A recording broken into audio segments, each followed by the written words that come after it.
Não é possível iludirmos a sociedade com o discurso hegemônico do agronegócio. Ele não é pop. Ele tira vidas no campo, concentra terras nas mãos de políticos, ataca a agricultura familiar e não oferece mais que veneno nas nossas mesas e lucros gigantescos para algumas empresas. Sônia Guajajara. Vocês estão ouvindo Outras Mamas, com Bárbara Miranda e Thaís Goldcorn. E esse é o episódio 81, Jornal do Veneno, com Juliana Gomes. Uhul! Não? Uhul! Eba! Essa merece. Então a gente tá recebendo de volta, né? Nossa amiga, ídola, companheira de luta e agora podcaster junto com a gente, Juliana Gomes. Sim. Do blog Comida Saudável para Todos.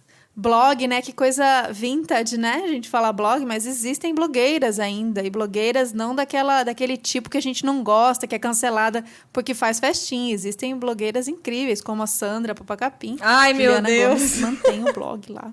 E o Instagram. E a gente trouxe ela aqui de novo. Ela já esteve com a gente lá no início desse podcast, em 2018. Antes do Bolsonaro ser presidente, gente. Saudades demais daquela época. Boa. Quer dizer, saudades. Boa não era, mas comparando era maravilhoso. Era tudo lindo. As florestas estavam de pé. Parece. E esse foi o episódio 18. Se você não ouviu, volta lá. Perdoa qualquer coisa, porque faz muito tempo. Caso você não tenha maratonado ainda, vai lá, porque esse episódio é muito bom. E a gente falou basicamente do projeto Comida Saudável para Todos. Falamos de comida saudável, de alimentação, da nossa luta, da comida política. Mas a gente resolveu fazer esse episódio específico desse projeto novo da Ju, que é o Jornal do Veneno. A gente vai pedir para a Ju se apresentar e dizer que a gente está com muita saudade, Sim. muito feliz dela estar aqui novamente. E para contar quem é a Ju hoje... E como que é essa história de ter virado, né, bem Juliana por Juliana. Contar essa história de como surgiu a ideia de virar podcaster e qual é a do Jornal do Veneno, que estava lá no Instagram e aí virou um podcast, como está sendo isso. E aí a gente vai conversando sobre isso ao longo desse episódio. Muito bem-vinda, meu amor. Demorou, hein? Bem-vinda. Eu quero reclamar Verdade. inicialmente por isso. Não, tô brincando.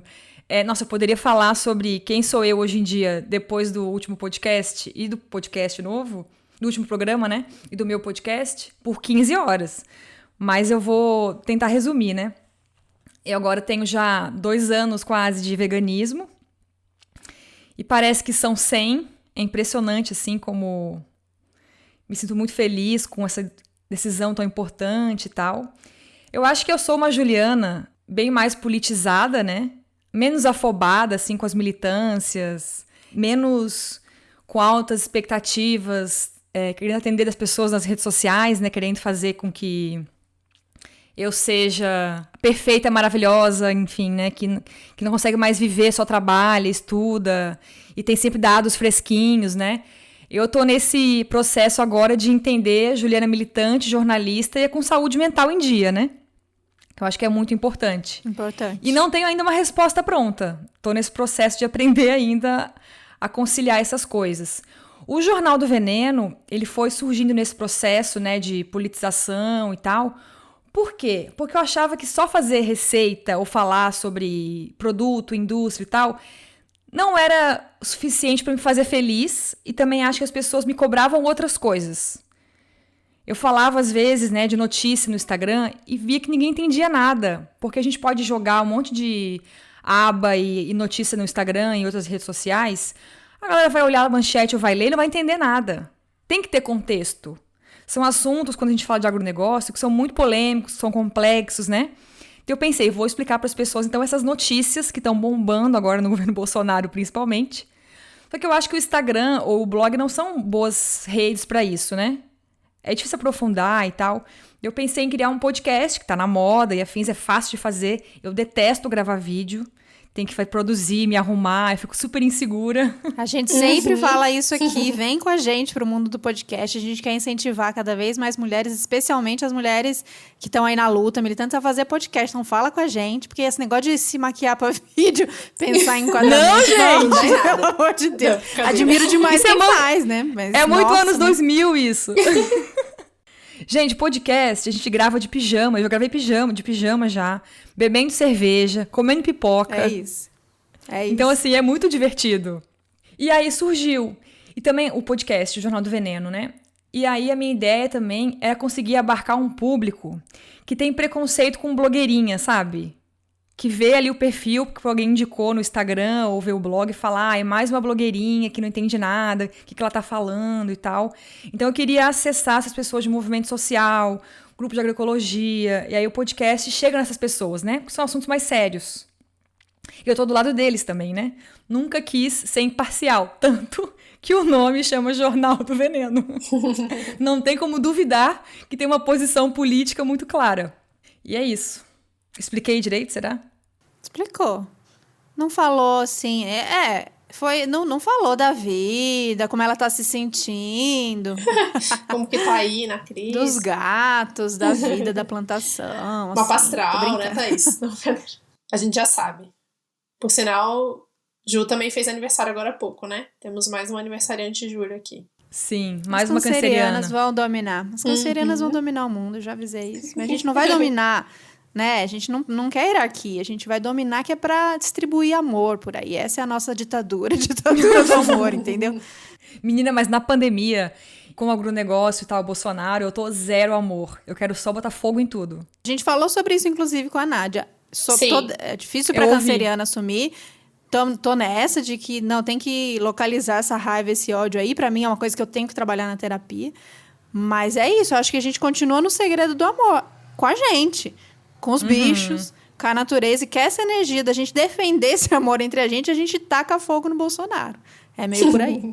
Não, se eu não tivesse o que plantar aqui e os gatos, eu tinha surtado já há muito tempo. A natureza tem isso de muito legal, né? A gente acompanhar os processos e pra quem é ansiosa como eu, é perfeito. Tu plantar uma sementinha de amendoim e esperar 6 meses pra dar pouco amendoim é maravilhoso. Porque assim, tu tem que controlar toda a ansiedade possível, sabe? E árvore frutífera, que demora 5 anos pra dar. É um bom exercício. Algumas, né? Essa ansiedade, essa expectativa da troca, né? Então, se eu coloquei tudo isso, eu vou receber só esse pouquinho e às vezes nem vou colher esse pouquinho, porque, como você sempre mostra também nos stories, algum outro bicho chegou antes e comeu, ótimo pra ele. A Lê sempre fala disso também, a Lenara. Você que plantou, você botou empenho, mas veio um outro bicho e comeu. Ótimo, não necessariamente é pra você, pra gente tirar esse egoísmo de que as coisas têm que voltar pra gente, né?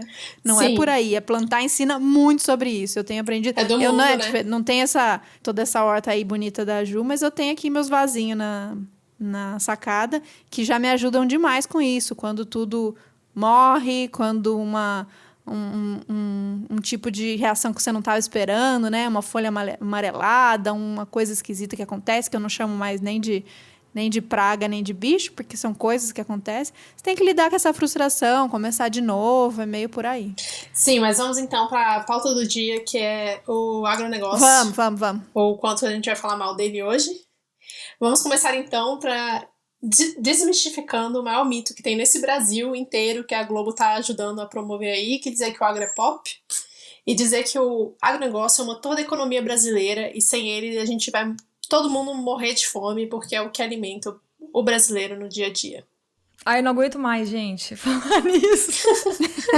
Porque, assim, não é nem só a Globo, né? Tipo, agora tem a nova, aquela influencer. Vocês conhecem? A Camila Teles? Hã? Não. Ela é influencer do agronegócio. Mentira, É a Maria amiga. Vou ter que Leiteira, vamos dizer assim. Ela é de família produtora de leite. Acho que ela é gaúcha.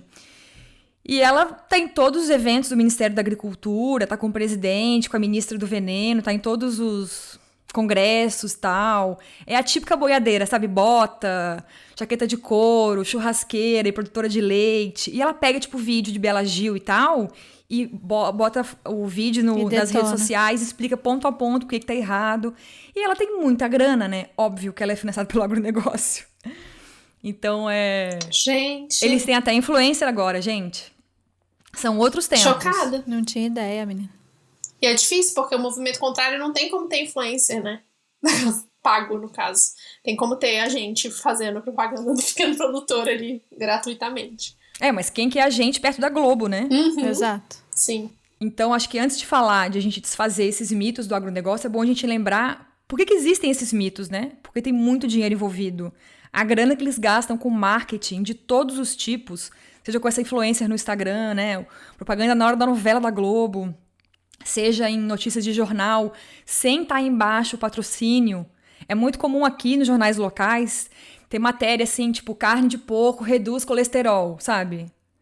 Não tem patrocinador, tá lá em cima, informe publicitário. Gente, quem tá bancando isso? É o agro, né? A gente sabe. Então, assim, é muita grana, é muito marketing de muitos anos já pra gente desconstruir. E por isso que quando a gente fala que o agro não é o motor do país, né? Que não alimenta a gente, ninguém acredita, né? Porque a lavagem cerebral é muito grande nas pessoas. Mas, de fato, o agro, ele tem uma porcentagem muito grande do PIB, né? Cerca de 21%, mais ou menos, do PIB brasileiro. Então, por isso ele tem essa força toda, né? E, na verdade, o agro não alimenta a gente. É a agricultura familiar que alimenta a gente, né? E quando a gente pega para ver se o agro produz realmente riquezas, a gente vê que o governo banca o agronegócio, né, basicamente. Todos os subsídios fiscais que ele tem, facilidade de empréstimo, perdão de dívidas, faz o Estado perder muita grana para o agronegócio, né? Só o governo de São Paulo deixa de lucrar por ano 1,2 bilhão de reais em subsídios fiscais. É muita coisa. Tipo, agora na pandemia, no meio de uma pandemia, todo mundo tá meio que sem dinheiro, gastando com respirador, hospital de campanha. Rio Grande do Sul, São Paulo e Mato Grosso do Sul renovaram benefícios fiscais pro agronegócio e perderam 3 bilhões de reais no meio de uma pandemia. Um dinheiro que poderia ter sido distribuído, né? Sim, imagina. Então a gente tá bancando o agronegócio. Não é gerando riqueza. Além de que, claro, também tem o mito de que gera emprego, né? Mas não gera emprego, porque basicamente quem faz o trabalho são máquinas. Então, sempre que o agro se expande, a gente aumenta a desigualdade no campo. Porque a gente pega terras que antes pessoas trabalhavam para agora máquinas trabalharem, né? Ou nem existia ninguém, porque era mato, era, enfim, floresta. Ou terra indígena, né? Então, na verdade, o agro gera desemprego também, né? Em vez de riqueza. Eu fico triste só de começar a falar. Essa foi a pauta do almoço hoje, né? O Salles e o problema todo que ele está causando no Brasil. E aí tem um adicional, né, que não é nem só a substituição do emprego por máquina, a desigualdade social dentro do campo, é ainda a questão do veneno, né, que é o que deu o título para o seu podcast, que é o Jornal do Veneno, que é a quantidade absurda de agrotóxico que vem sendo aprovada já há anos, mas piorou ainda mais agora no governo Bolsonaro. Então conta pra gente como que andam esses trâmites políticos, que eu acho que quase ninguém acompanha, na verdade. É político e econômico, né? Quase ninguém acompanha como que é isso. A gente só vê os números, assim, agora foram aprovados 96 novos agrotóxicos. Quando você vê, já foram mais de 500 e eu nem sei quantos foram de verdade. E o que isso causa, né? A gente só vê as chamadas e não... É muito difícil a gente ler todas as matérias, mas você faz isso pra fazer o Jornal do Veneno. Então conta pra gente. A Juliana que lute depois. Com isso, né? Terapia, planta. Eu que lute. Eu acho que antes, Babi, é bom a gente falar para as pessoas que o agro não é só o agrotóxico, né?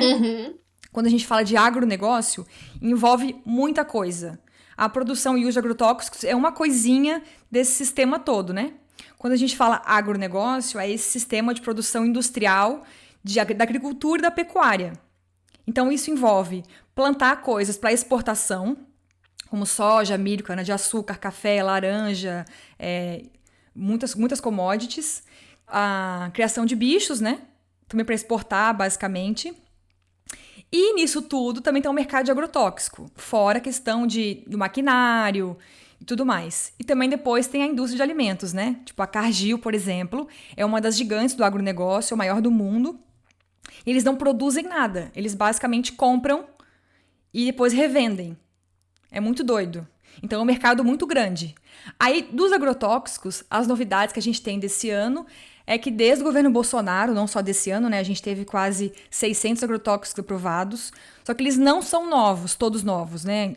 A gente tem que falar isso bem certinho para ninguém confundir depois. A Tereza Cristina sempre fala, vocês estão falando errado. De fato, a gente fala errado muitas vezes.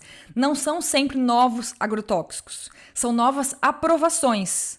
Então, não são sempre novos produtos. Pode ser que o mesmo antes, vamos dizer, o veneno X, tá? Antes usavam na soja ou no milho. Agora pode usar pro algodão. Entendi. Então é o mesmo veneno de sempre, só que ele tem um novo uso, vamos dizer assim. E a outra novidade é que a gente tem, né, a questão de desmatamento, que está sempre junto com o agrotóxico, né, e com plantações de soja, criação de pasto, de bois, pasto, que a gente tem uma novidade de 25% a mais de desmatamento em relação ao ano passado, que também era um ano de governo Bolsonaro, então ele está sempre se surpreendendo, né? Passando a boiada. O que mais que a gente tem? A gente tem também a MP da grilagem, né? Agora virou uma PL, que vai ser votada em breve, que aí a gente vai basicamente permitir que os ruralistas legalizem a invasão de terra e grilagem. É ridículo. Tenso. E óbvio que tem muito mais coisa, tô aqui resumindo assim ao máximo, né? Também tem questão de como esse governo tá usando a Covid para realmente deixar rolar um genocídio indígena, né? Só deixar rolar, É fácil, não tem que fazer nada, só deixar. É simplesmente não dar assistência nenhuma. E a gente sabe que os indígenas têm uma resistência menor, né, de anticorpos e afins, porque não estão nas cidades como a gente, já expostos a outras gripes, outros vírus da influenza, né? Então, para eles é muito mais bizarro. A gente tem agora os Yanomamis com os garimpeiros ilegais invadindo, levando Covid mesmo na cara de pau para os Yanomamis que ficam no norte do Brasil, né, por exemplo. Tá morrendo muita gente e o governo fica assistindo só para depois usufruir dessas terras.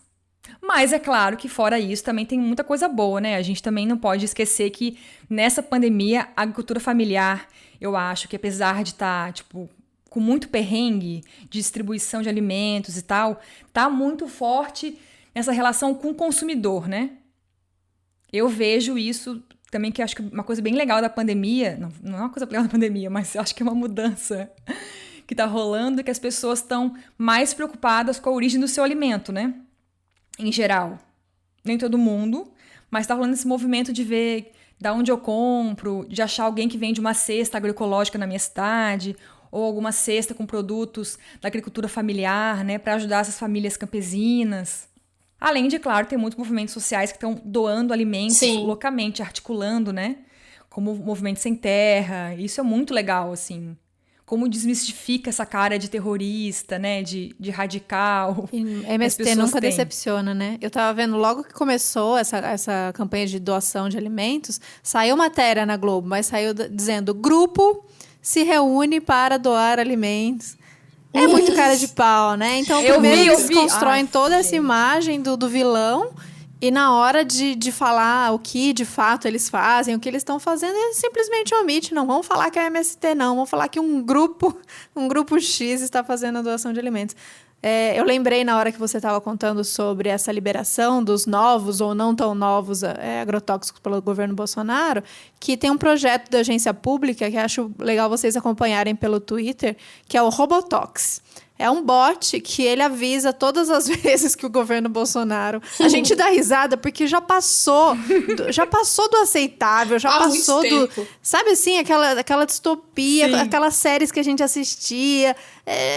Já passou de qualquer coisa que chega na nossa compreensão. Então a gente dá risada por isso, mas é um robô que ele avisa lá no Twitter, ele tuita toda vez que o governo Bolsonaro libera um novo agrotóxico. Pode parecer bobo, pode parecer uma piada, mas é interessante para a gente nunca esquecer. E a gente que sabe, a gente que tem a consciência de que sim, piorou muito nesse governo, para a gente usar dessas ferramentas para conversar e para mostrar para quem ainda não percebe, né, de que teve essa grande mudança e como isso impacta diretamente, não só no alimento que a gente consome, que a Ju fala tanto sobre isso, né, mas muito maior dessa luta do que acontece no campo, do que acontece com os trabalhadores, com as trabalhadoras no campo, do que acontece com esse esquema de que só dá para produzir, né, com esse mito de que só dá para produzir com veneno, que até os pequenos usam veneno, porque essa lavagem cerebral foi muito bem feita e vem sendo muito bem feita. Então, eu sei que às vezes parece que o nosso trabalho aqui, o trabalho da Ju é muito pequeno, mas é a ferramenta que a gente tem para usar dessas informações, para chegar, para a gente fazer o bot do bem, né? Então, toda vez que você vê uma informação dessa, você taca no grupo da família. É uma das coisas que a gente pode fazer. Sim. Inclusive, antes de começar a gravar, a Thaís me mandou, eu nem tinha visto, um vídeo do Greenpeace com a Alice Braga exatamente falando, você sabe de onde vem sua comida, né? E eu acho que é uma série de vídeos. E aí tem toda a questão da propaganda que a Ju falou antes, né? O quanto que é feita essa lavagem cerebral, de que vários atores que apoiaram o vídeo, compartilharam o vídeo da Alice Braga, vários atores das grandes emissoras aí, foram reprimidos e foram ameaçados de perder o contrato caso eles divulgassem e tiveram que apagar o vídeo das redes sociais. Ou seja, é tudo bem programadinho. Não é como se as coisas acontecessem por acaso, né? Não é por acaso que a Globo faz essa propaganda do agro, é tudo muito bem amarrado, e não só a Globo, né? Isso foi uma denúncia feita pelo Bruno Torturra no Twitter, desses atores que compartilharam, porque é isso, né? A gente fala tanto que a gente precisa de vozes que tem mais influência, que ajudem a gente a falar. Existe muita gente bacana que pauta, meu Deus, estão destruindo a Amazônia, mas o compromisso deles, tem muitos aí engajados, mas eles têm muito compromisso ainda com o dinheiro, né? Com a marca que eles divulgam. Então, não só a Globo, como os patrocinadores, né? Essas Publi 1000 que essa galera faz para a Seara, para a Nestlé. Isso, né? Aí nessas horas a gente vê quem tá na luta mesmo. A gente sempre fala sobre isso aqui, né? As pessoas precisam trabalhar. Ok, trabalhar é uma coisa. Agora, fazer publi para grandes, para quem já tem muito, será que precisa mesmo? Não sei, não. Gente, não precisa. Exato. Sabe? Tem artista que tem 15 pousadas, rede de hamburgueria, 15 patrocínios, sabe? Pelo amor de Deus. Segura essa publi aí, não precisa, né, meu amor? Se tem alguém que precisa de publi, aí é a gente, umas publizinhas honestas, sem ser com esses grandões, umas publizinhas pequenas, que faz a diferença no nosso conteúdo. Agora, quem já tem grana, a gente sabe, gente, que se tem uma coisa que rico sabe fazer, é mais dinheiro. Os caras têm marca de roupa, não precisa fazer publi, faz aí as suas coisas, que dinheiro vocês têm tranquilo, pode parar de graça. Cara, e muitos, às vezes, nem indicam publi, né? Não botam lá o hashtag publi. Eu tenho um ódio mortal disso. Crime, chama crime. É criminoso, né? Porque é um trabalho publicitário. Sim, está ocultando as pessoas isso. Tá tudo ligado, né, gente? A gente, essa coisa da blogueira, do agro, a agrogirl, que a Ju contou, eu não conhecia, mas é a mesma coisa quando a gente fala na época de campanha política, né? Como é mais fácil chegar nos lugares quando você tem investimento, e o investimento não é por acaso, né? São coisas que são ligadas, que uma mão lava a outra, e assim você consegue investir para chegar em muito mais grupos de WhatsApp e canais de YouTube de youtubers que chegam na juventude, que tem milhões de seguidores, enquanto a gente faz um trabalho independente aqui, que tenta chegar a mais pessoas, mas a luta é muito injusta, né? A diferença de onde a gente consegue chegar, de quanto a gente consegue investir, patrocinar, não é patrocinar, como chama quando o seu post chega mais longe? É patrocinar, né? Chama isso? Post patrocinado. É injusto, né? Mas a gente segue tentando, e por isso o apoio de vocês, compartilhando, mandando no grupo da família, apoiando, é tão importante para produtores assim que estão aqui falando a palavra da destruição do agro. Gostei, a palavra da destruição do agro. Vamos mudar o nome do episódio. E também eu acho que o agro se usufrui muito do fato de ser um assunto muito complexo, né? As pessoas não entendem nada. Então, assim, envolve, muito termo difícil, que ninguém sabe o que significa, agrotóxico, transgênico, soberania alimentar, commodities, né? Quem que sabe o que é isso, gente? Ninguém sabe, ninguém entende direito. Um monte de gente da militância que eu conheço, de ativismo, de reuniões e tal, fala um monte de bobagem, fala que tem trigo transgênico, sabe? Então, assim, é muita confusão, tem muito tema que nem eu entendo, que estou ali, lendo todo dia sobre esse assunto. É realmente muito complexo. Por exemplo, todo mundo fala, mas é a Europa, que tem leis super rígidas para agrotóxicos, compra a nossa soja e a nossa carne. A nossa soja tem muito agrotóxico, né?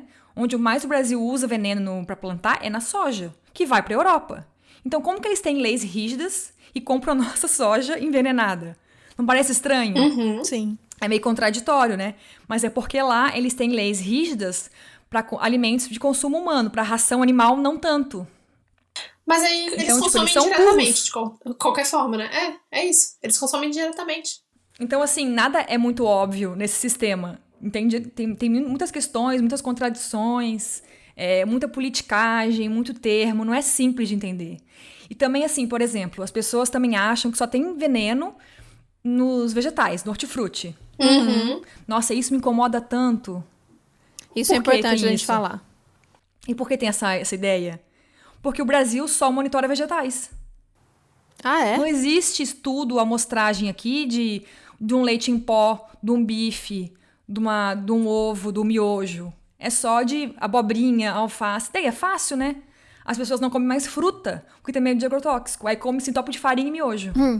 Que tá limpinho, né? E carne, queijo. Eu lembro muito disso quando eu trabalhava na SBT. E assim que eu virei vegana, a gente vira consultora para assuntos de vida saudável, mesmo não sendo. E na época eu era menos ainda. A Ju sabe que ela é grande, eu sempre falo isso pra ela, que ela é grande parte do meu processo de melhorar essa questão, porque eu era daquelas veganas que defendia de foda-se, eu sou só vegana, deixa eu comer meus industrializados em paz. Eu não fazia essa conexão ainda. E hoje eu faço ela menos, também pela minha saúde, porque eu preciso dela para lutar e tal, mas eu achava que era só uma questão de corpo e de saúde. Hoje eu entendo que é muito maior.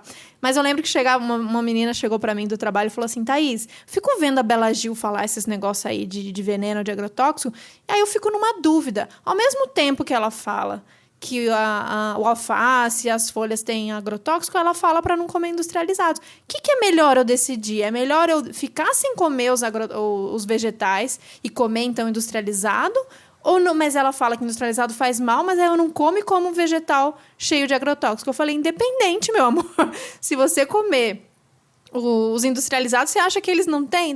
Aí bate aquele desespero. Mas, meu Deus, então o que eu vou comer? Nada tá livre. Nada. Nem a sua cerveja, nem a sua água. Nada está livre dentro desse sistema. Mas existe... Nem a roupa, nem o cosmético, existem nada. alternativas e essa é a luta que... grande parte da nossa luta. Então, existe muito, né, esse conceito. Eu acho que e é importante a gente deixar isso bem claro, se eu for conversar com a minha mãe, se for conversar com pessoas que estão lá comprando no mercado, eu tenho certeza que a maioria delas vai pensar que o problema do agrotóxico está na folha de alface, no tomate, e não tem essa visão de que ele está em tudo, né? Inclusive na carne, dessa maneira...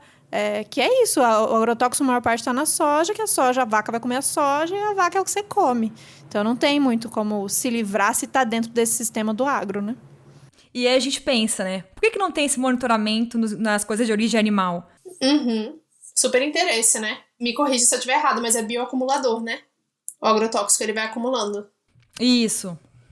Não, então onde mais tem é nos animais, né? Ao contrário. É no bife, é no leite, é no ovo, né? Sim, faz muito sentido. Não na abobrinha. Mas a gente não mede justamente porque é uma escolha política, né? Existe uma pressão do agronegócio para não fazer isso, né? Para não ser um escândalo para as pessoas. E você tocou numa coisa que eu acho que é uma dúvida grande também, Ju, que é a questão dos transgênicos, né? Como eu tento comprar o máximo possível de agricultura familiar, é uma coisa que eu nem me preocupo. Comprar os grãos também sempre orgânicos e não transgênicos, não olho muito, mas eu me deparei com isso de novo para comprar ração para minha cachorra. E aí fui vendo os tezinhos assim na embalagem de comida e eu fiquei tipo, meu Deus, e agora? Como faz? Explica para as pessoas o que é um alimento transgênico e por que isso é uma preocupação que a gente tem que ter. Tá, vamos lá, porque parece simples, mas não é, né? E o pessoal repete muita bobagem por aí também. A gente tem vários tipos de sementes, né? As sementes que foram domesticadas, né? Foram mudadas naturalmente pelos povos indígenas há milhões de anos. Sementes saudáveis que contam a nossa história, como o milho, crioulo e afins. E também tem sementes que passaram por transformações de laboratório, mas que não são transgênicas, como as sementes híbridas, né? O que a gente tem no mercado hoje, como a abóbora cabutiá, é uma semente que o homem inventou em laboratório, né? Uma semente híbrida. Se você plantar, não vai nascer. Não sabia. Por exemplo. Ah, para! Eu vou matar a Thaís ainda. De desgosto. Ai, tá bom, vai. Não tem nenhum problema com a semente híbrida para a saúde da gente, né? O problema é que eu acho que causa insegurança alimentar, né? Você sempre tem que comprar a semente, senão ela não dá, imagina. Tira a autonomia das pessoas, não é que nem um transgênico, que é uma coisa muito mais grave, mas também tira do agricultor uma autonomia e também da gente bota insegurança alimentar, que você tem que comprar a semente sempre, né? Enfim. Aí também existem os OGMs, organismos geneticamente modificados. O que são?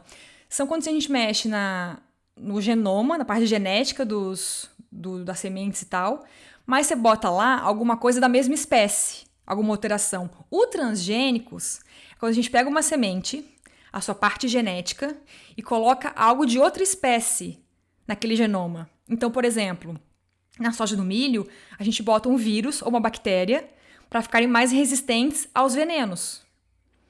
No salmão, que também já existe transgênico nos Estados Unidos, puseram um pedacinho do gene da enguia, que é outro peixe de outra espécie, para esse salmão se reproduzir mais rápido. Entende? Então, não é um tipo de modificação simples, é um negócio bizarro. É uma mega alteração. E o foda dos transgênicos é uma coisa muito recente, né? Chegou no Brasil em 98 com o FHC. Então não existe um estudo de grande escala, de um grande período, para comprovar que realmente são seguros. Tem gente que fala, não, mas tem estudos. Não tem estudo, não tem consenso científico nenhum ainda de transgênicos. Tem um monte de gente que fala, não, mas é seguro. Não, não é. Porque os estudos que foram feitos são de pequena escala, por pouco tempo, sabe? Não tem, 1000 fatores juntos analisados. Então tem isso de não ter um consenso sobre se é seguro para a saúde ou não. Só que para mim, a questão mais grave dos transgênicos nem é a questão da saúde, sim ou não, porque nem sempre exige mais agrotóxicos, né? A Embrapa também tem criado sementes transgênicas para usar menos agrotóxicos, por exemplo. Só que eu acho que o mais grave de tudo dos transgênicos é a gente depender das sementes fabricadas, né? Então o agricultor não decide mais nada. É como se ele não tivesse mais nenhum tipo de saber e de conhecimento nenhum e tudo vem de fora, ele tem que ficar comprando e sugando aquelas coisas, sabe? Então não tem soberania alimentar nenhum, não tem escolha. É como se todo mundo no campo fosse só robozinhos que plantassem coisas da indústria, entende? Você tá adicionando mais uma etapa no processo, né? Isso, pra mim é uma questão socioeconômica, social e cultural muito grave. Que a gente tá, apagando as sementes que contam histórias de gerações que foram criadas para ficar, vamos dizer assim, adaptadas àquela região, àquele contexto, né? Então o agricultor sabe que onde ele mora, tal milho de tal espécie, é melhor plantar, dá mais fácil, naquela temperatura, naquela estação do ano, entendeu? A semente transgênica não tem isso. Uma semente padrão para o mundo inteiro, né? E agora tu imagina, hoje em dia a gente tem basicamente soja e milho transgênicos. Se der uma merda nas sementes, não vai ter. Aí eu vou alimentar esses bichos tudo como? No mundo, das criações de animais do mundo inteiro. É surreal, né? E talvez espécies crioulas desapareçam. E não exista mais no Brasil e no mundo milho e outras espécies não transgênicas. O que a gente tem no Brasil até o momento, transgênico, não é trigo. O trigo tem híbridos, não tem transgênicos. É basicamente soja, milho, cana-de-açúcar, é um dos mais recentes, algodão e tá quase pronto o feijão carioca da Embrapa. Aí depois tá em fase de testes outras 1000 coisas. Mas isso é o que mais tá certo já, né? E achei legal, acho que você falou essa semana sobre a soja, porque a gente tende a pegar só as manchetes, né? Só as linhas de cima dessas notícias e se apega a isso e deleta tudo que são essas camadas. Como você disse, é um assunto bem complexo. Então, a soja, de repente, virou uma grande vilã, como se a soja em si, como se esse elemento antigo, maravilhoso, cheio de proteína, fosse em si o problema. Então, fala soja, a pessoa já arrepia, assim, né? Como se fosse um palavrão, uma coisa horrorosa. E o trigo vem acontecendo isso com ele também, né? As pessoas têm o pavor do trigo. São alimentos incríveis. A soja, e a Ju postou dizendo, faço questão de consumir essa soja de vez em quando. Eu também, primeiro porque sou muito fã, pessoalmente, assim, de tudo que vem, tudo que vira soja, né? O tofu, ou mesmo as porcarias da PTS de vez em quando. Mas porque é um alimento incrível e a gente, por essa notícia de cima, a soja associada aos transgênicos, associada à serração de bicho, de repente vira a coisa mais proibida e mais horrorosa do mundo. Quando a gente deveria fazer o contrário, né? A gente deveria estar lutando para relembrar o quanto esses alimentos são incríveis, o quanto o milho é maravilhoso e preservar essas sementes, preservar esses alimentos como eles são incríveis, cheios de proteína, faz bem pra gente, faz bem para tudo. Não, a gente prefere demonizar e deletar eles da nossa alimentação. Sim, a soja é o feijão asiático, vamos dizer assim, né? É um alimento ancestral muito poderoso. E aí eu amo que as pessoas falam assim, mas o Brasil, soja não faz parte da nossa cultura alimentar. Brownie faz agora, né? Cookie faz. A Ju tem uma guerra pessoal contra o brownie. Menina, e eu adoro brownie, tá? Amo fazer, Como não amo adorar? comer, mas delícia. É muito gostoso, mas me incomoda uma obsessão que as pessoas têm por brownie. Em restaurante, né? Em receita.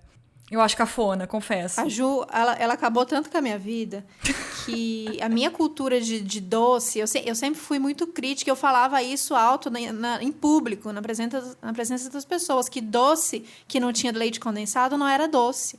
que não me viesse com doce de banana, doce de abóbora, doce de batata doce, que isso era doce de pobre. Eu falava essa frase. Ou doce de véio, eu falava que era o doce da minha avó. Eu falava essas frases desse jeito, tinha nem vergonha, ficava nem vermelho. E aí, primeiro, maturidade, né? Depois o veganismo, já foi a outra porrada para melhorar essa questão, mas por último Juliana, porque mesmo com o veganismo, eu tentava chegar no sabor, já que não tinha leite condensado, mas alguma coisa tinha que ser pastosa, cremosa, com aquela consistência leitosa, para ser doce para mim. Se fosse frutado, para mim não era doce. Juliana veio com essas pequenas mudanças na minha vida, graças a Deus. Amei. Amém. Ju, eu não posso falar nada a respeito de doce, né? Mas tudo bem. Você não pode falar nada nunca, né, Babi? Que você é muito bom exemplo. Babi nasceu pronta. Nunca. Desde criança, tá comia vendo? brócolis. Uma coisa muito legal que você compartilha muito, tanto no Comida Saudável, quanto você fala também no Jornal do Veneno, é a questão do consumidor ficar sabendo, né? O que ele tá comendo, quando você vai comer, principalmente os industrializados, né? Os super industrializados todos que a gente come no dia a dia, acaba comendo. E que você falou tanta coisa nesse episódio, eu que acompanho o seu trabalho, você falou muita coisa nova pra mim hoje, agora, né? Nesses últimos 30 minutos de gravação.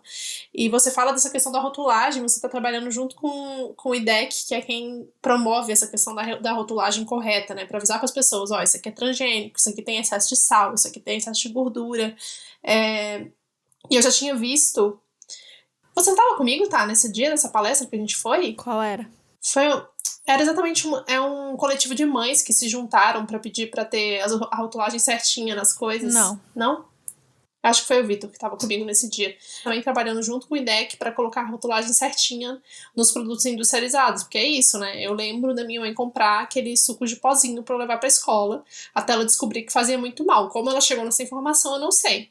Mas só pelo que tá escrito no componente nutricional, nos ingredientes da embalagem, não tem como saber, né? Pra gente que é consumidor, que não tá estudando isso, mas você está estudando isso, né? Tá prometendo aí um post no blog sobre isso. Tá quase pronto, hein? Legal. Então fala um pouquinho dessa questão da rotulagem pra gente.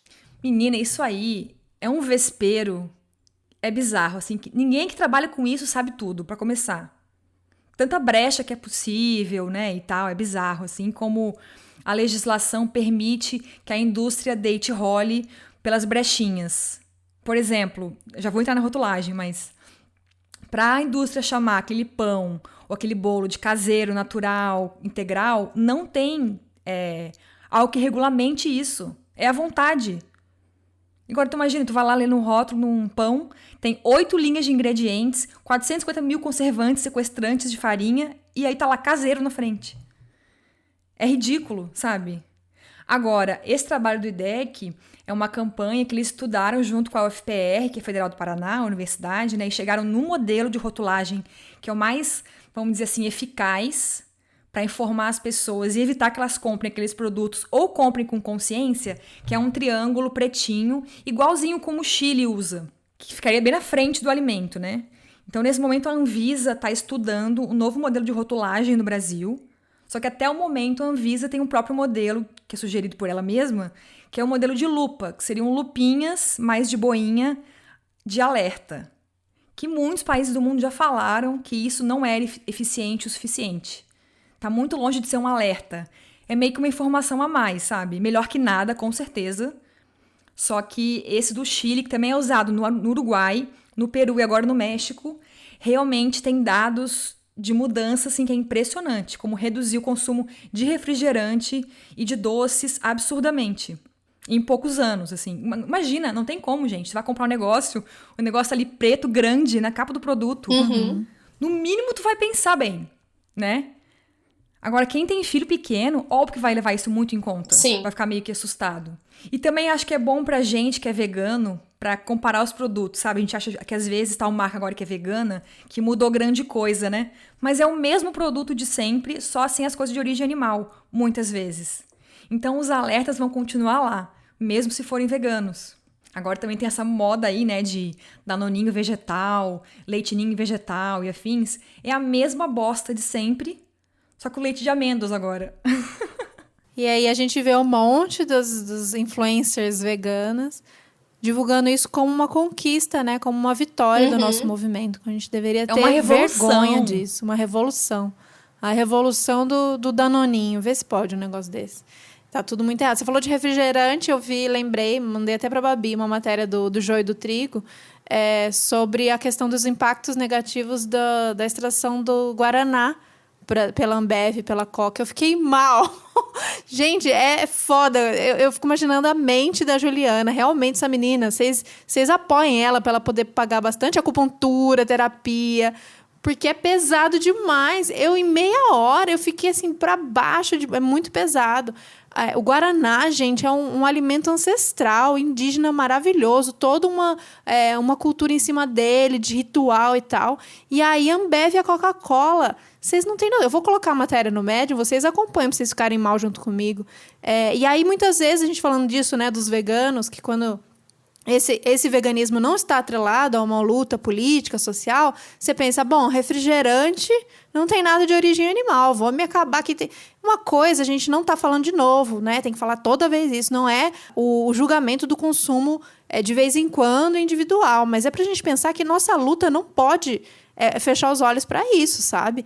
Umas empresas dessa, Ambev, Coca-Cola, que chega num território, que explora a população, que detona toda a cultura de um alimento, a gente não pode fazer propaganda disso só porque não tem ingrediente de origem animal. É vergonhoso. Não só os veganos, mas a gente puxa o pé dos veganos porque, pelo amor de Deus, né, gente? É uma luta tão séria, que é a nossa causa, que é a coisa que a gente tenta argumentar e trazer mais gente pro nosso lado, como a Ju falou, movimentos sociais, pessoas que estão lutando por um mundo mais justo, mas a imagem que fica é desses veganos aí fazendo propaganda de hambúrguer vegetal, de refrigerante, de coisa. Pelo amor de Deus, vamos repensar isso aí. Vamos ver isso aí. A gente coloca como se não tivesse alternativa, né? Uma vez eu tava conversando com uma médica da rede pública, e aí ela foi beber um desses leites novos aí, sei lá, Nescau vegetal, não sei qual era um desses, assim.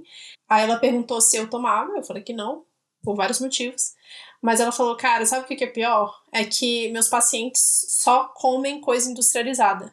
Eu prefiro recomendar esses do que recomendar qualquer outra coisa de origem animal, não só pela questão, por exemplo, do colesterol, mas porque normalmente os vegetais têm os adicionais de vitamina D, tem o adicional de vitamina B12, e é a única fonte dessas vitaminas que as pessoas têm. Eu fico pensando, cara, é como se não tivesse a alternativa da pessoa comer uma comida de verdade e saudável, né? Gente, mas é caro, isso não faz sentido. Danoninho é caríssimo, por exemplo, vegetal ou animal. Uhum. É isso que eu achei que não fazia sentido mesmo. Tipo, você já parte do princípio que a pessoa não tem alternativa porque ela só come aquilo, e você fala, não, mas esse daqui é menos pior, sabe? É muito esquisito. Não, pra mim não faz nenhum sentido. Porque, tipo, esses iogurtes e tal são super caros. Sim. Aliás, foi uma coisa que eu cortei totalmente, assim. Antes eu comprava sempre, né? Antes de virar vegana, eu comprava sempre iogurte, fazia parte da minha dieta todos os dias. E aí depois eu falo, cara, não faz nem sentido. Eu amava também. Eu amava. Eu amava a Activia, gente. Que é uma das maiores mentiras da história da indústria. É surreal. Comer abacate, né? Pro cocô ficar bonito, na verdade. Não, mamão, gente. Linhaça, qualquer coisa. Eu caí no golpe do Activia também, por muito tempo. As pessoas aqui prejudicadas, que tem os problemas de ir no banheiro, achavam que ia ser resolvido com um potinho daquele. E isso é muito doido, né? Porque essas empresas, elas se vendem com essas promessas de vitaminas e probióticos. Elas adicionam essas coisas, né, pra camuflar o quanto que é muito ruim o produto. O quanto que é cheio de açúcar e gorduras ruins, né, ou adoçantes e tal. Então o pessoal vai lá, olha, Activia, tem probióticos, que ótimo. Mas esquece todo o resto. Gente, probiótico, toma qualquer coisa. Toma um kefir de água em casa, né, ou faz alguma coisa fermentada em casa pra tomar probiótico. Não tem que se entupir de açúcar pra tomar probiótico. Não faz sentido. É que nem Nescau, né, que tem adicional de vitamina A, por exemplo. Então eu vou tomar Nescau pra ter vitamina A, é isso. Sim. E muita gente cai nessa. É surreal. Com certeza. Cai. Uhum. Cai porque a gente tá muito condicionado, e a gente já falou isso em alguns episódios por aqui, Cris Maimone na questão do consumo, a Lenara, você mesmo, da gente tá muito condicionado ao nosso consumo ser pautado pelo que tem no mercado e o que tem na farmácia, né, basicamente. Então, se de repente, por algum motivo eu vi, e aí tá tudo linkado, eu vi no Bem-Estar da Globo, de que é importante a gente consumir mais vitamina ou é importante ficar ligada na questão do ômega, ou se eu senti alguma coisa e alguém me disse que é falta de vitamina tal. E aí você foi até o mercado, até a farmácia, você vai ver lá o que tem de opção, porque é isso, a gente está muito condicionado a buscar as respostas nos mercados, que é onde a gente aprendeu a consumir, ao invés de voltar a fazer mais como as nossas avós faziam, dos saberes, né? De olhar para o corpo, o que eu preciso, onde tem tal coisa. Acho que as pessoas hoje em dia não sabem o que tem em cada alimento, né? A gente acaba voltando a estudar isso quando a gente vira vegana, porque tem essa outra noia de que vai faltar, então a gente começa a ter o mínimo de noção de nutrição para saber o que tem vitamina Q em cada coisa. E aí você descobre isso e começa a ter uma autonomia do seu corpo do tipo, tô sentindo isso, vou tomar mais um pouquinho daquilo. Mas, no geral, a gente perdeu isso bonito. Total. Né? E também tem outra coisa, né? Agora que você falou em farmácia, eu lembrei. O quanto que supermercado, farmácia e o campo do agronegócio estão juntos, né? Por exemplo, a gente tem a Bayer, que é dona agora da Monsanto, que produz semente e agrotóxicos, sementes transgênicas em agrotóxicos, ao mesmo tempo que vende remédio, e empresas como a Cargill, que compra e revende soja e produz muita coisa que está no mercado. Tipo, o óleo da Lisa é da Cargill, Pomarola é da Cargill, o elefante do extrato de tomate é da Cargill. Acho que ela comprou agora também até o azeite galo é da Cargill, que compra soja do desmatamento. Então, assim, a indústria de alimentos está muito junto com o agronegócio também. Não tem uma separação aí, eles estão de mãos dadas. Né, são as mesmas empresas que também financiam ruralistas no Congresso, né? Para votarem em leis que os beneficiem. É um ciclo assim, que se fecha bonitinho. E só a gente que se ferra. Tá, mas aí as pessoas vão ouvir a gente falar isso e as pessoas devem te falar isso. Juliana, mas para você é fácil. Você foi morar no meio do mato, aí você planta a sua comida, você não precisa depender do veneno do mercado, você consegue compostar. Para você é fácil. Então, rola um pouco dessa ideia de que a gente precisa sair, né? De que a gente precisa estar em umas outras condições. Quando eu tiver a minha hortinha para plantar, eu vou conseguir comer de maneira melhor. E nem assim as pessoas conseguem enxergar a incoerência que está dentro do sistema e que a gente não consegue fugir do sistema, mesmo se a gente vai para o meio do mato. A Ju cansa de mostrar que ela, estando no meio do mato, ela tem os vizinhos que ainda usam veneno, por exemplo, na plantação. Então, o sistema, ele é totalizante. Então, você pode ter o sonho de morar no mato, porque, né, neste momento, quem não queria estar num cantinho de terra, e acha importante a gente voltar para essas questões de se conectar com a terra, mas que não é assim que a gente vai resolver as questões, né? Então, como a gente fala para as pessoas, Ju, dessas mudanças individuais, mas que elas têm que andar junto com a luta coletiva, porque não basta, eu né? acho que o agrotóxico, né, essa questão é o melhor exemplo que tem no mundo, porque agora também está na moda essa questão de comprar coisas que tiram agrotóxico, né? Tem muitas torneiras aí para serem lançadas, substânciazinhas, pozinhos para pôr na água, mas não adianta, gente. Quem está no campo está morrendo envenenado ainda. As abelhas continuam morrendo envenenadas, né? Tá na nossa água. Então, eu acho que ou é coletivo ou não é. Ou a gente muda todo o sistema ou não muda nada. Então ok. Então na minha casa eu vou plantar só coisas sem veneno, né? O meu vizinho planta. O rio que me abastece minha casa com o chuveiro, com a água, com a lava-louça que eu tomo, tem agrotóxico, o que adianta? Então se enfiar em ecovilas não vai mudar nada. Talvez te traga muito mais bem-estar, é óbvio, como a Thaís falou muito bem. Mas de mudança estrutural não vai ter nenhuma. A gente só muda a estrutura se mexendo coletivamente, né? Se juntando. E aí teve episódio do Bem Viver que foi maravilhoso para falar sobre isso. Que eu ouvi, viu, meninas? Mas é isso, né? A gente tem que entender que são mudanças que só existem se forem coletivas. Senão é tipo brincadeirinha de criança, entendeu? Eu acho um absurdo a gente estar testando torneira que tira agrotóxico, gente. Tem que parar de colocar agrotóxico no campo. É isso que tem que fazer. Sim, mas a gente quer sempre o mais fácil, né? O que não mexe na estrutura da coisa. Que nem o hambúrguer, né, do futuro, a torneira que tira agrotóxico. Nunca mexer no sistema. E não custa lembrar, né, que todo o agrotóxico no mundo é testado em animais. Todo. Cada um que é aprovado novo foi testado no animal. Em cachorro, em ave, em peixe, em rato. E aí a gente tem veganos, né, apoiando produtos que as empresas patrocinam ruralistas, né? E acham lindo. Pois é. Ju, uma coisa que eu queria que você voltasse, na verdade, pra gente puxar de novo esse assunto, que é a questão dos agrotóxicos, que a gente falou muito da questão do consumo individual e como chega isso pra gente, mas tem a questão dos trabalhadores do campo, né? Como você falou, tá, você pode ser um pequeno produtor, você planta na sua casa sem agrotóxico, mas o seu vizinho, que também é um pequeno produtor, planta com agrotóxico, né? Porque ele acreditou nesse mito da necessidade do agrotóxico para poder cultivar um alimento, ou enfim, ele precisa de uma distribuição maior, foi o melhor jeito que ele achou, né? Ele comprou essa verdade para ele. E a condição das pessoas que mexem com isso de saúde é muito ruim, né? E a gente não leva isso em consideração quando a gente está comprando um produto, né? Qual é a condição do trabalhador que está produzindo o meu alimento? Eu acho muito importante isso, né? A gente esquece que ali tem um ser humano, tem famílias agricultoras e também tem isso. Para ele conseguir, por exemplo, o selo de certificação de orgânico, não pode ter ninguém que planta perto com agrotóxico por muito tempo. É um selo muito exigente, né? Os critérios são muito pesados assim para cumprir. Então, depende muito do teu entorno também. Não é só você no seu sítio, sabe? Depende muito dos vizinhos também. Então, geralmente o pessoal consegue por cooperativas, que é mais fácil, né? Planta no geral. E a gente esquece muitas vezes de quem tá no campo, né? E eu acho que também é difícil julgar os pequenos que usam agrotóxico. Também temos que falar sobre isso. Porque vamos que combinar. É muito difícil e é muito trabalhoso que roçar o mato o tempo todo, né? Exige que pague mais gente, outros funcionários, o que é caro, né? E quem mora no campo e planta tem muita dificuldade, pouquíssima ajuda do governo. Em geral, passa fome muitas vezes, o que é surreal. Gente com pouco estudo, né? Gente muito precarizada, enfim, sem luz elétrica muitas vezes também. Então, cara, se puder comprar um herbicida como o glifosato, que é caro, mas permite que não precise capinar, é muito mais fácil para ele, né? Se ele sabe que se ele usar o combo de milho transgênico e agrotóxico junto, ele consegue mais empréstimo com mais facilidade no banco, é óbvio que o cara vai cair nessa. Não é só uma lavagem cerebral de modernidade, de chique, de novo, né, novos tempos. É uma questão de facilidade mesmo na prática.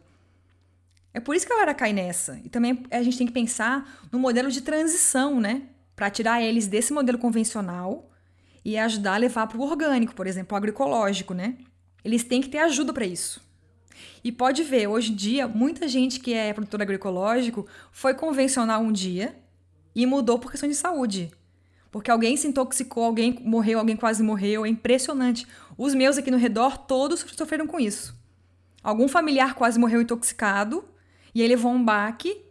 E aí foi em busca de alguma universidade, algum projeto, né? Para ajudar a fazer a transição agroecológica. Então, assim, eles têm que ter ajuda, sabe? Tem que ter parceria com a universidade, com outros movimentos sociais, coletivos. Agora, as universidades também têm muita grana da Monsanto, né? Aqui na agronomia da UFSC, a galera vai visitar a fábrica da Monsanto na terceira fase da faculdade. Que isso? Vai visitar a fábrica. Sim. E aí tiram foto, felizes, sabe?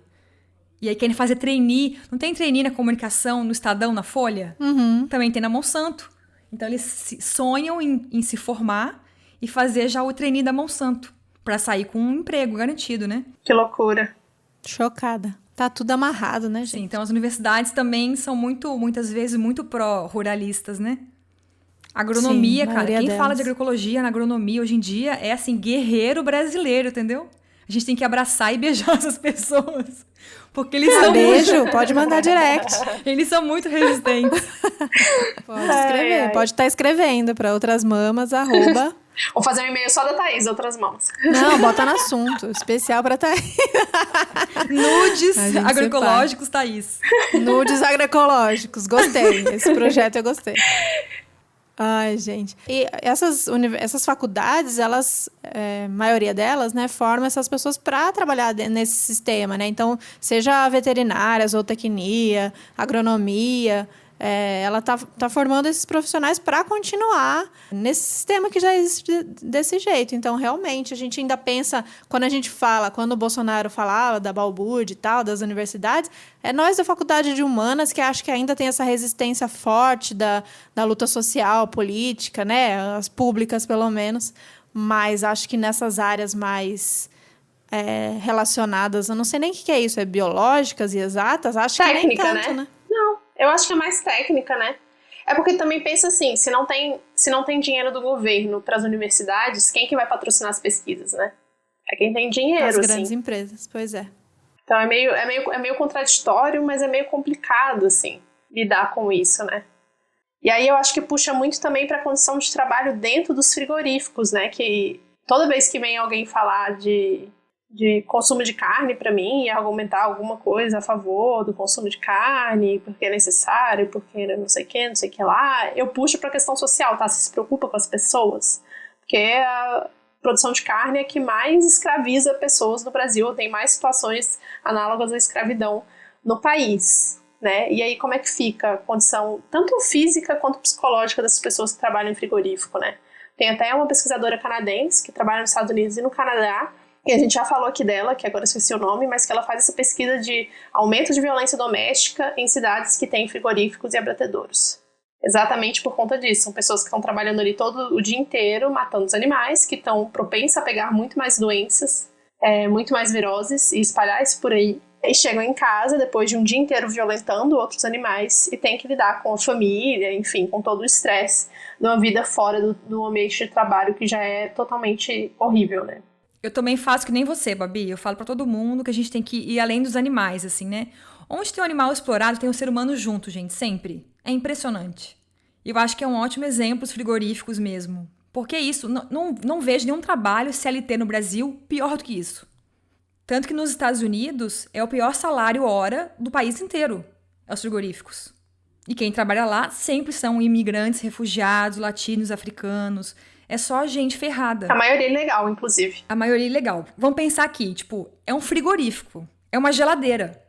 Então, tipo, é muito frio. O cara fica lá 12 horas, 8 horas num negócio frio, muito úmido, com ruídos muito altos, né? Eles pegam cargas muito pesadas, fazem movimentos muito repetitivos, estão expostos a amônia, muito cheiro de amônia, né? E fora de ver ali um bicho destroçado, né? Ou destroçar um bicho, só sangue escorrendo. E é muito estressante, né? Quem trabalha em frigorífico no Brasil está muito mais exposto a depressão e ansiedade que pessoas de outras profissões. É 4 vezes mais chance de desenvolver ansiedade e depressão, por exemplo. A gente tem 54 acidentes de trabalho frigoríficos por dia no Brasil. Então, assim, são máquinas muito pesadas, né? Muito violentas. A gente teve um cara ano passado, no Mato Grosso, eu acho, que entrou na máquina de frango que moe frango. Ele foi todo moído. Eita. E o povo tá cagando pra eles, né? O que aconteceu agora na pandemia? Os frigoríficos empregam muita gente, né, no mesmo lugar. São milhares de trabalhadores nos interiores do Brasil e os chefes, gerentes e tal, viajam muito para o exterior e tal para fazer acordos comerciais, né, com China, com outros países, para vender as carnes. Então eles levaram a Covid para os frigoríficos e aí foi o pandemônio, né? Porque no local, todo mundo aglomerado, em péssimas condições, a saúde é uma bosta da galera. É quase um genocídio. Sim. E a gente tá falando muito pouco sobre isso no Brasil, né? Como que a Covid tá se espalhando pelo interior do Brasil inteiro por causa dos frigoríficos. Eu vi essa matéria, saiu de olho nos ruralistas, e os números são assustadores, assim, é realmente um número que deu um boom no número de infectados por Covid só nos trabalhadores dos frigoríficos do agronegócio.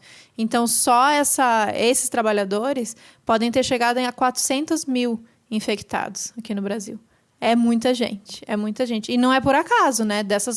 Primeiro, essa relação que a Ju falou das viagens, e segundo, essas condições de trabalho, que eles já estão nessa situação de doenças, sem muito controle, todo mundo próximo. Imagina esse ambiente, né? Cheio de sangue, cheio de poucas condições. Chegou um vírus, pegou geral. Não, e agora imagina interditar um frigorífico, né? É quase impossível, gente. Também estamos sem Ministério do Trabalho no momento, né? Tudo tem relação. Tudo fica mais difícil, né?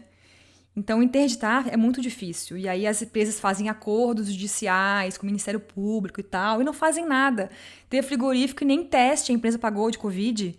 A prefeitura teve que pagar, sabe? Absurdo. Porque é um povo muito poderoso, né? Muitas vezes são prefeitos, governadores que são donos de frigoríficos, gente que tem jornais, né? Políticos, grandes empresários. Sim. Então, para barrar essa galera é quase impossível. É bem complicado. Isso tem muito a ver com o seu episódio número 9 do Jornal do Veneno, que é a próxima pandemia tá no forno, né, Ju?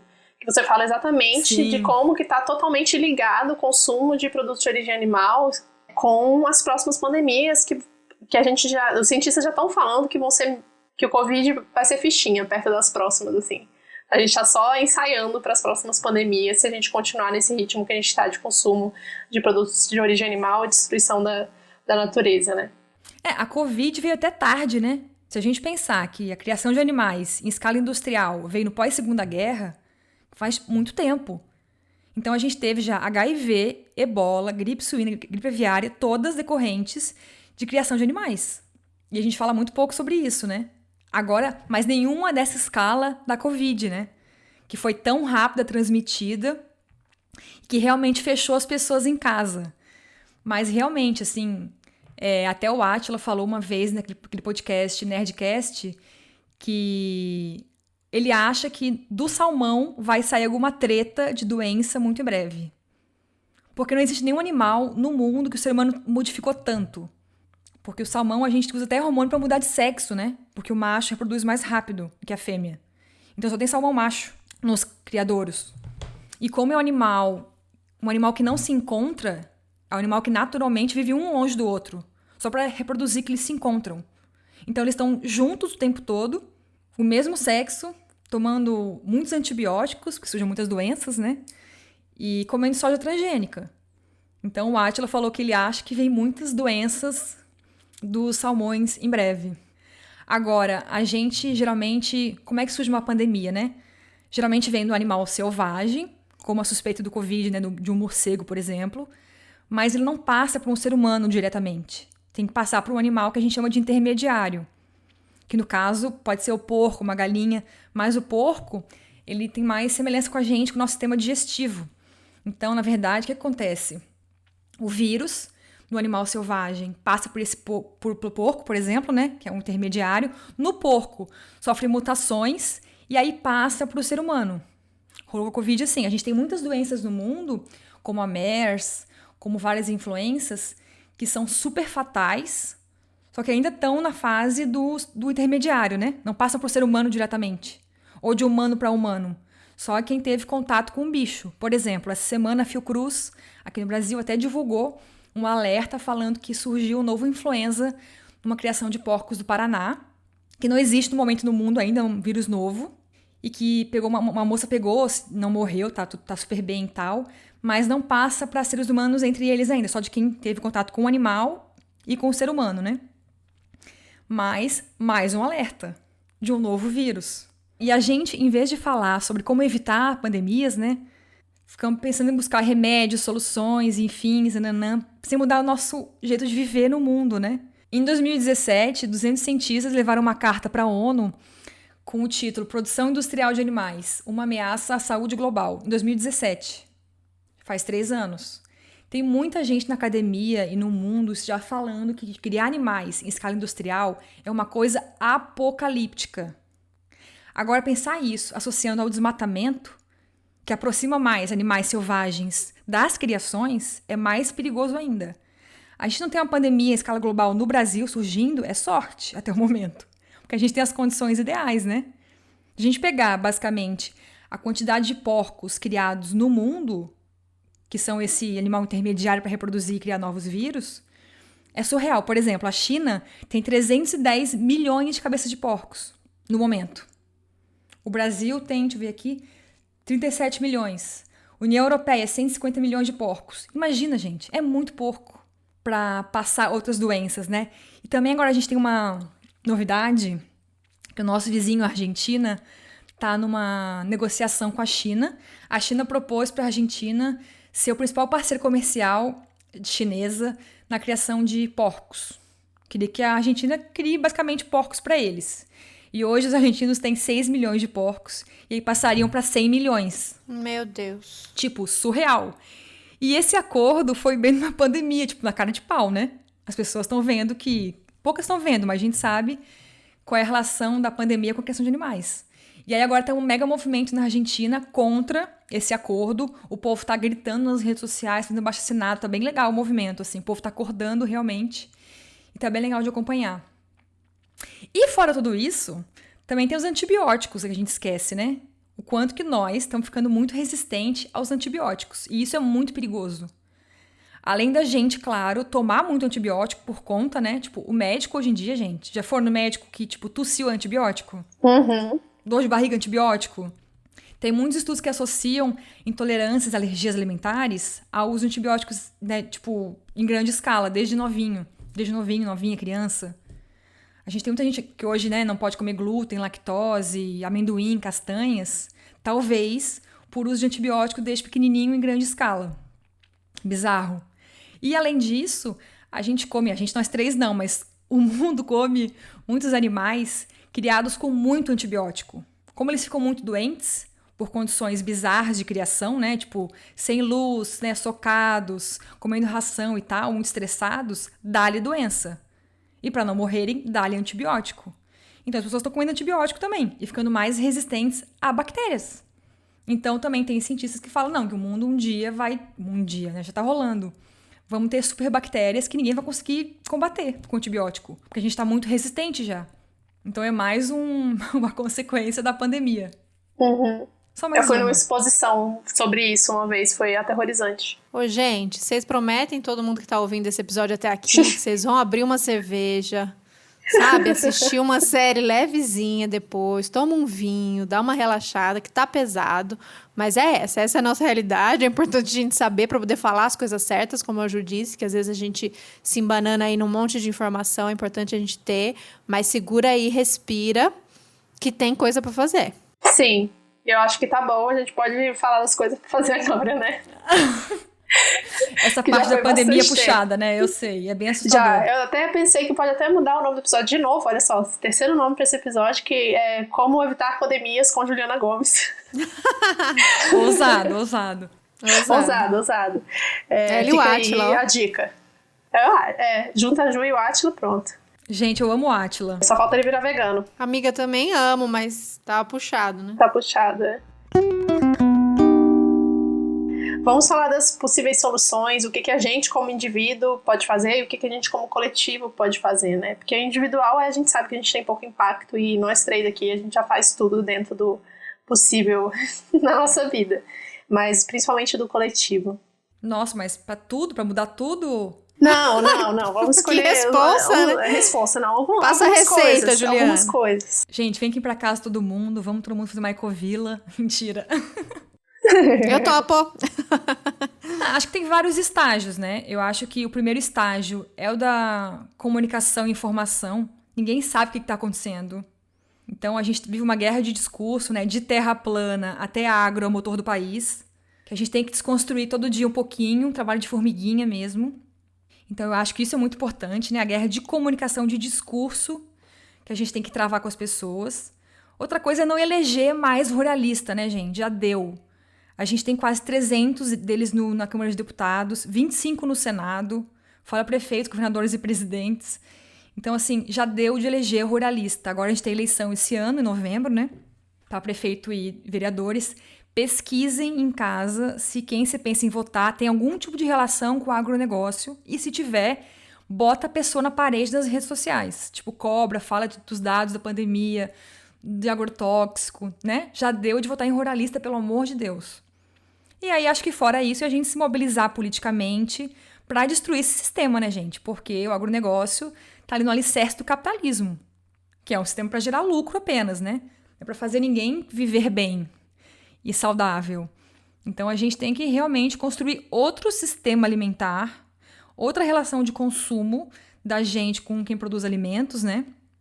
E uma relação que não é de consumo apenas, é uma relação de parceria, uma relação de querer construir outro sistema mesmo, uma relação de luta, né? De parceria numa luta pela reforma agrária, por soberania alimentar, que a gente poder escolher o que a gente come. A gente não quer farinata do Dória. A gente não quer soja transgênica, a gente quer escolher o que a gente quer comer. Entende? Isso é soberania alimentar. Então eu acho que para isso, só tacando fogo e tudo, mentira. Seria um sonho tacar fogo na Nestlé, meu sonho, vocês sabem disso, né? Vamos junto. Mas eu vamos acho nessa. que é isso. E também tem outra coisa, né? Muita gente da agroecologia, de movimentos sociais, amigos nossos e tal, falam muito o discurso do agroecológico, do orgânico, de mudar o mundo, anticapitalista, mas esquecem que, para alimentar a humanidade com alimentos orgânicos, não rola criar animais, como a gente cria hoje. Nem de forma natural, artesanal, orgânico, em grandes fazendas, com o gado feliz, fazendo yoga. Não tem como. A gente tem um estudo da Universidade de Washington que mostra que sim, a gente pode alimentar a humanidade inteira só com alimentos orgânicos, desde que praticamente todo mundo seja vegano. Se todo mundo for ovo-lacto vegetariano no mundo, a gente consegue alimentar as pessoas cerca de 93% com alimentos orgânicos. Para alimentar os hábitos das pessoas de hoje em dia, como a gente come hoje em dia, né? Conseguimos fornecer orgânico para 15% das pessoas do mundo. 15%. É muito pouco. Então, assim, eu amo agroecologia. Tá, mas tá pronto para largar a produção de animais? Tá pronto para virar vegano? Ou reduzir drasticamente o consumo de leite, ovos e tal? Porque não tem como. Isso é um mito. Porque realmente animais ocupam muito espaço. Produzindo dejetos, né, químicos, produz muito cocô, enfim. A gente sabe, já falaram 1000 vezes aqui já todo o impacto ambiental do gado, né? Gado e animais no geral.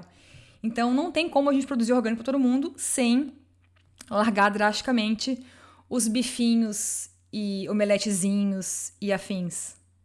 Também temos que falar sobre isso. Bota no Google para depois vocês verem. Bota a Universidade de Washington mais orgânicos. Tá lá o estudo de 2 caras que estudaram, acho que 50 sistemas alimentares no mundo e viram que só reduzindo muito o consumo de bichos é possível. E ninguém fala isso na militância, né? Eu participo de 1000 coletivos de alimentação e ninguém fala sobre isso. Eu já ouvi até uma vez, numa reunião de ativismo, uma moça do grupo de agroecologia falar que a China compra muita soja para fazer tofu e fazer miso, porque eles comem muito tofu e muita miso. Eu falei, não é possível. Uma mulher super engajada, super estudiosa.